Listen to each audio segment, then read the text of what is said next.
Указ о присвоении почетного звания Якутску был подписан президентом страны 15 ноября 2022 года.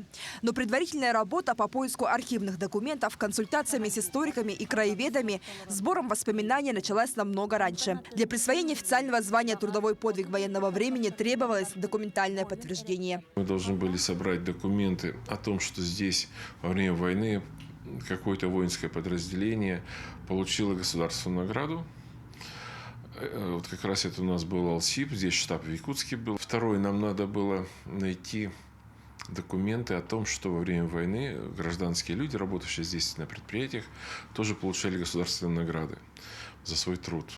После тщательных поисков было найдено несколько сотен подтверждающих документов. Также в завершении собрали 15 тысяч подписей от горожан, которые хотели бы, чтобы Якутску было присвоено звание «Город трудовой доблести». На сбор материалов потребовалось полгода. И в 2020 году глава Якутии Айсен Николаев отправил ходатайство в адрес президента России, председателя Российского оргкомитета «Победа». И спустя 2 года было присуждено долгожданное звание. Это высочайшая оценка работы и вклада нашей столицы, да и всей Якутии в дело нашей великой победы в Великой Отечественной войне.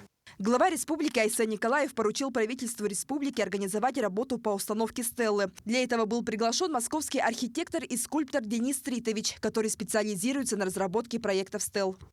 Победа у нас уже есть установленная стела как раз-таки в этой тематике. И он подтвердил, что эта стела соответствует всем требованиям закона. И нам посоветовал, чтобы мы его усилили мемориальным комплексом. Сейчас идет активная работа по разработке проекта мемориального комплекса. Он будет состоять из существующей стелы и парадной арки Парка Победы. На следующей неделе, 23 февраля, состоится презентация для горожан. А само строительство планируется начать летом текущего года. Открытие будет в День города. Светлана Амосова, Челусин Кентьев, Илья Сыромятников, Якутск.